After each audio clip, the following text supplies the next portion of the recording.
Hello students, स्वागत है आपका अपने चैनल अपनी पाठशाला एमपी में। आज हम फिर से हाजिर हैं आपके साथ हिंदी व्याकरण का एक नया टॉपिक क्रिया के साथ। आज हम अपने इस टॉपिक में क्रिया के बारे में पढ़ेंगे। आइए जानते हैं इसमें हम क्या क्या पढ़ने वाले हैं। सबसे पहले क्रिया की हम परिभाषा पढ़ेंगे, क्रिया के कुछ प्रकार भी पढ़ेंगे, कितने भेद होते हैं। तो चलिए पढ़ते हैं क्रिया की परिभाषा क्या है।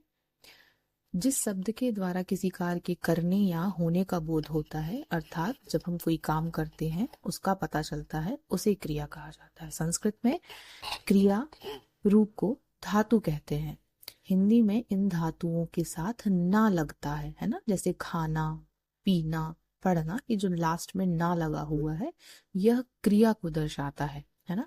खाना, पीना, पढ़ना, लिखना और दौड़ना, ये सारी चीजें क्रिया के अंतर्गत आती हैं, है ना। संस्कृत में इसे हम धातु को धातु रूप भी कहते हैं और हिंदी में क्रिया कहते हैं। क्रिया का अर्थ होता है कार्य करना। प्रत्येक भाषा के वाक्य में क्रिया का बहुत महत्व होता है।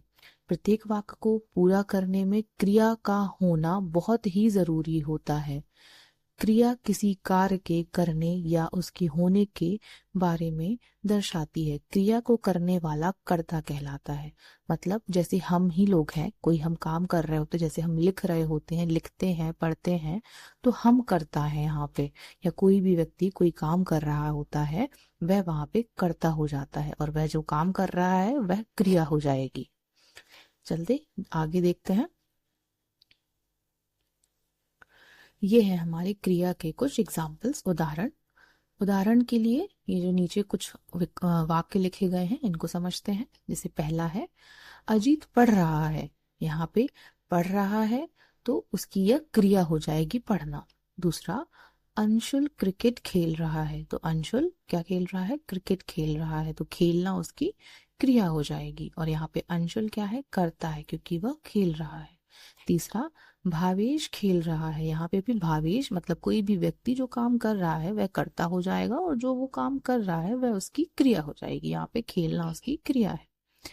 चौथा, जॉन एडम्स पुस्तक पढ़ रहा है, मतलब ये भी कोई व्यक्ति है जो कि पुस्तक पढ़ रहा है, तो पढ़ना उसका कर्म हो गया और जो नाम है व्यक्ति का वह कर्ता हो गया। पांचवा पॉइंट है बच्चे क्रिकेट खेल रहे हैं, तो जितने भी बच्चे हैं वो क्या खेल रहे हैं? क्रिकेट खेल रहे हैं, तो यहाँ पे बच्चे जो हैं सारे वो कर्ता हो जाएंगे और वो खेल रहे हैं वह उनकी क्रिया हो जाएगी। जैसे कि मैंने यहाँ पे नीचे भी मेंशन किया है कि ऊपर दिए गए वाक्यों में पढ़ना, लिखना, खेलना, ये सारे कार्य क्या दर्शाते हैं? किसी कार्य को होना दर्शाते हैं, इसलिए इन वाक्यों को क्रियापद कहा जाता है। अर्थात पूरी क्रिया को हम कैसे समझ सकते हैं कि हमारे द्वारा किया गया कार्य हम कर्ता हो जाएंगे और किया गया कार्य कहलाएगा क्या? हमारी क्रिया कहलाएगी। ठीक है, आगे देखते हैं। अब क्रिया के भेद। क्रिया के सामान्यतः दो भेद होंगे, जैसे कि पहला सकर्मक क्रिया, दूसरा अकर्मक क्रिया। अब हम आगे दोनों को विस्तार रूप में पढ़ेंगे कि सकर्मक क्रिया क्या कहलाती है और अकर्मक क्रिया क्या कहलाती है। चलिए जानते हैं आगे।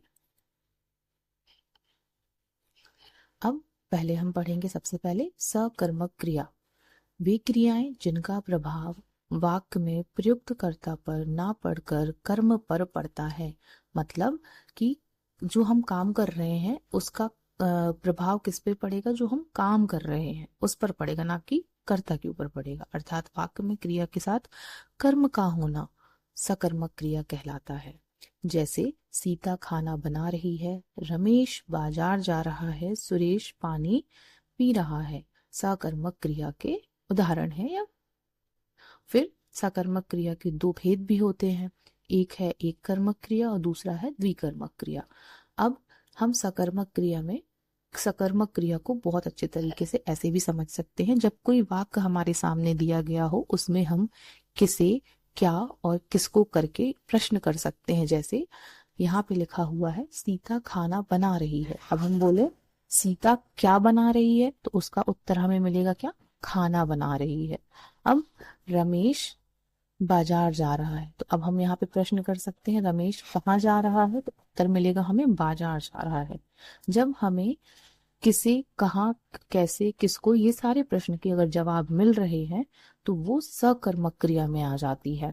अब यहाँ पे सुरेश पानी पी रहा है, तो यहाँ पे हम प्रश्न कर सकते हैं सुरेश क्या पी रहा है, तो यहाँ पे हमें उत्तर मिल जाएगा पानी पी रहा है। अब हम सकर्मक क्रिया के दो भेद के बारे में भी पढ़ते हैं, जिसमें पहला है एक कर्मक क्रिया। जब वाक्य में क्रिया के साथ एक ही कर्म प्रयुक्त हो तो उसे एक कर्मक क्रिया कहते हैं। जैसे राम आम खा रहा है, मतलब एक ही कर्म कर रहा है वहां पे, उसको हम एक कर्मक कहते हैं, मतलब एक ही करता है और एक ही कर्म कर रहा है। द्विकर्मक क्रिया, जब वाक्य में क्रिया के साथ दो कर्म प्रयुक्त हो उसे द्विकर्मक क्रिया कहा जाता है। जैसे अध्यापक छात्रों को गणित पढ़ा रहा है। अब यहाँ पे द्विकर्मक कैसे, यहाँ पे दो कर्ता है अध्यापक और छात्र, तो यहाँ पे दो कर्म भी हो रहे हैं, एक पढ़ा रहा है और एक पढ़ रहा है। समझ गए? तो ऐसे यहाँ पे एक कर्मक और द्विकर्मक को हम ऐसे समझ सकते हैं। और सकर्मक को कैसे समझना है हमें, क्या, किसे, कैसे और किसको, मतलब जो भी प्रश्नवाचक हमारे शब्द होते हैं उनको यदि हम यहाँ पे अपने वाक्य के साथ बोलेंगे और हमें उनका जवाब मिल जाएगा, वो हमारी सकर्मक क्रिया हो जाएंगी। अब जानते हैं आकर्मक क्रिया को। ये है अकर्मक क्रिया, इसको इसकी परिभाषा जान लेते हैं। वे क्रियाएं जिनके साथ कर्म ना प्रयुक्त हो, ना प्रयुक्त होता हो तथा क्रिया का प्रभाव में प्रयुक्त कर्ता पर प्रभाव पड़ता हो, उसे अकर्मक क्रिया कहते हैं। जैसे रीता रोती है, सीता खाती है, राम बैठा है आदि। अब जैसे मैंने सकर्मक क्रिया में कुछ प्रश्नवाचक शब्द बताए थे आपको, वैसे ही हम इसमें भी देखते हैं। अब सीता रोती है, अब मैं पूछूं आपसे कि सीता क्या रोती है, क्या आपको कोई प्रश्न इसका जवाब मिल पाएगा कि सीता क्या रोती है? नहीं मिलेगा। सीता खाती है, सीता क्या खाती है? इसमें तो कुछ लिखा ही नहीं ना कि क्या खा रही है, हमें इसका आंसर भी नहीं मिल पा रहा, इसलिए यह अकर्मक क्रिया हो जाएगी। राम बैठा है, राम क्या बैठा है, कहाँ बैठा है, ये भी नहीं इस वाक्य में लिखा है, इसलिए यह अकर्मक क्रिया हो जाएगी।